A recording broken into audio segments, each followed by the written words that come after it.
but the market cap is already making a new all-time high. This is already not a good start. This content creator is talking about Aerodrome, specifically talking about how it is a problem that the market cap of Aerodrome has made an all-time high, and yet the price of Aerodrome, made a relative high at $1.50 recently, but its all-time high is, just shy of $2.50 here. And he highlights how this is possible, only made possible because supply has been increasing, and this increase in supply of Aerodrome makes it not a good investment. Now, I'm not going to say he is wrong in thinking this. I think being concerned about the inflationary supply of any cryptocurrency is something to be concerned about. However, I totally disagree about Aerodrome not being a good asset to invest in. But for full disclaimer, Aerodrome is my second biggest bag behind Bitcoin. But let's talk a little bit about an explanation as to what's going on with the supply side tokenomics of Aerodrome, why I think this content creator isn't wrong in his thinking, despite me also still being very bullish on Aerodrome itself.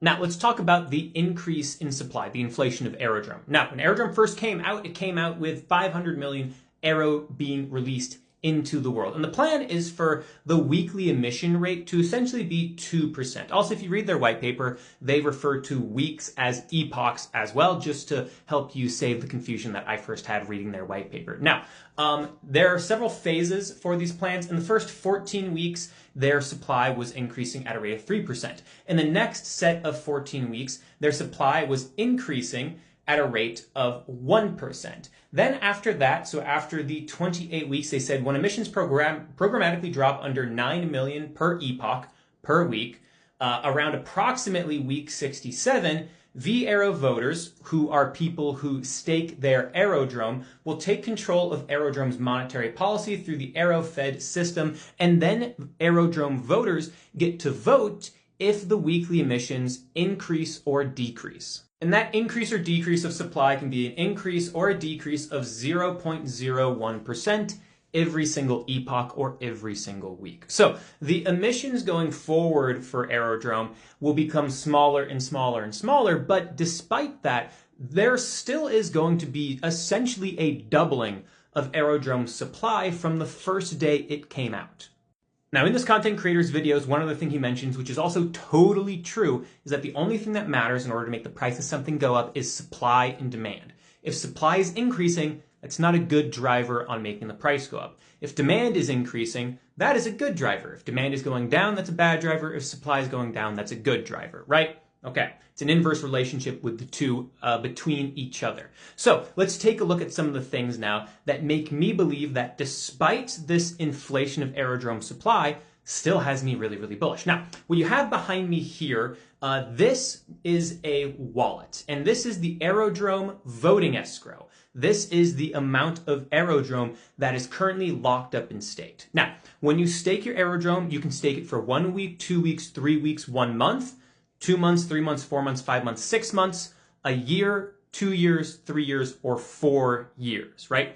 And this is the amount of Aerodrome that is staked today, which accounts for roughly 50% of the total supply. Now, most of this staked Aerodrome is from the team when they first released. They staked, I think, something like 400 million or 450 million Aero out the gate. But still, we have 50% of the supply locked up to a certain degree. We don't know how much of that is locked up for 4 years or 3 years or 1 year or 6 months, right? But this is still a very large chunk of the supply that is not super liquid, that cannot affect markets super, super quickly. So this is a good thing that is taking supply off of our liquid markets that could possibly be sell side pressure in a very fast, very quick way.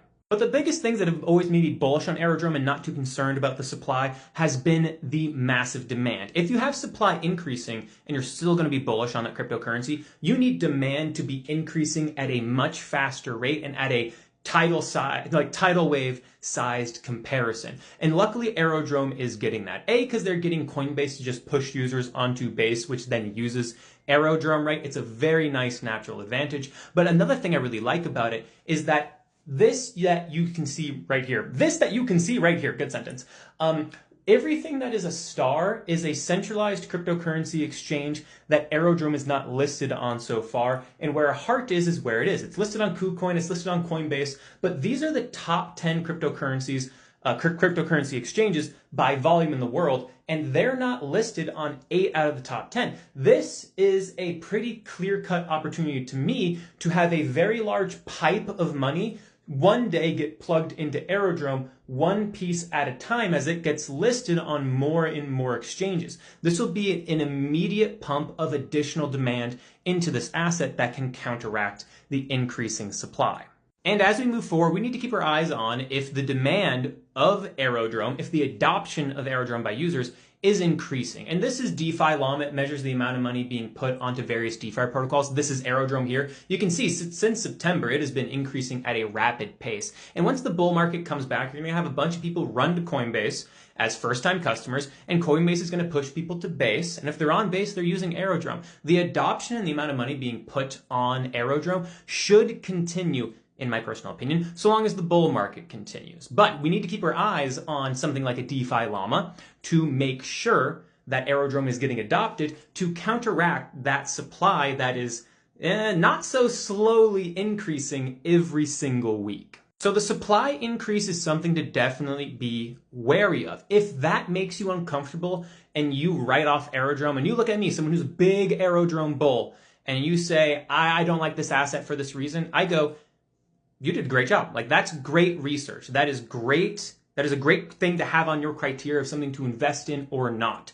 For me, it's not just about supply. It's about supply and its relationship to demand. If supply is high, it needs a ton of demand. I see Aerodrome having that. That's why I like it. But if you or this content creator don't like it because of that supply side, you like something that's a little bit more deflationary, if you will, that's totally fine. I'm not going to knock that thought process. But for me, I still very much so like Aerodrome. That's the update for the day. Hope you have a good day. Do good things.